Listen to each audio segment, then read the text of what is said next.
இன்று காலை உயர்கல்வித்துறை அமைச்சர் பொன்முடி அவர்கள் விழுப்புரம் மாவட்ட விளையாட்டு மைதானத்தில் முதலமைச்சர் கோப்பைக்கான விளையாட்டுப் போட்டியினை தொடங்கி வைத்தார். இந்நிகழ்ச்சியில் கலந்து கொள்வதற்கு சென்ற அவர் அங்கு விளையாட்டுப் போட்டியை தொடங்கி வைத்து அங்கு மாணவிகளுடன் விளையாட்டுப் போட்டிகளில் கலந்து கொண்டு விளையாடினார். அங்கு அவர்கள் அந்த மாணவர்களுடன் கபடி போட்டி, பேஸ்கெட் பால், வாலிபால் உள்ளிட்ட போட்டிகளில் கலந்து கொண்டு ஆர்வத்துடன் விளையாடினார். கபடி போட்டியில் வேட்டியை மாட்டிக்கொண்டு மாணவர்கள் மத்தியில் கபடி போட்டியிலே விளையாட்டில் ஆர்வத்துடன் ஈடுபட்டார். இங்கு இதனை பார்த்த அந்த காட்சியினை அந்த மாணவர்கள் மற்றும் அதிகாரிகள், பொதுமக்கள் மகிழ்ச்சியுடன் கைத்தட்டி ஆரவாரத்தை செய்தனர். அமைச்சர் பொன்முடி அவர்கள் இன்று காலை முதலமைச்சர் கோப்பை மாவட்ட அளவில் நடக்கின்ற முதலமைச்சர் கோப்பை அவர்களை விளையாட்டின் போட்டியினை தொடங்கி வைத்து சென்ற அவர் இந்நிலையில் அங்கு சக மாணவர்களுடன் மகிழ்ச்சியாக விளையாடிய சம்பவம், கபடி போட்டி, பேஸ்கெட் பால், வாலிபால் உள்ளிட்ட போட்டிகளில் கலந்து கொண்டு மகிழ்ச்சியுடன் விளையாடினார்.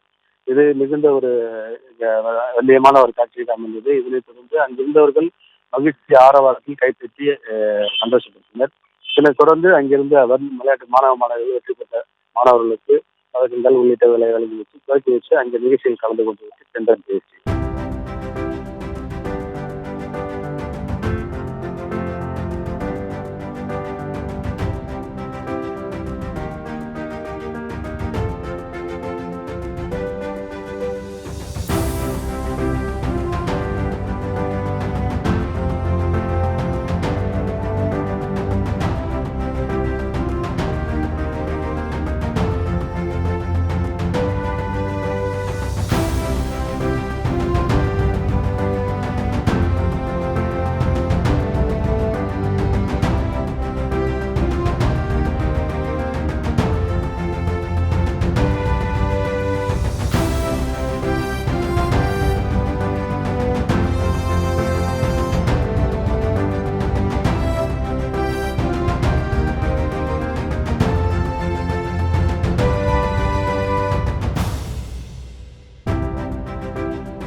செய்திகளை உடனுக்குடனும் துல்லியமாகவும் தெரிந்து கொள்ள சப்ஸ்கிரைப் பண்ணுங்க.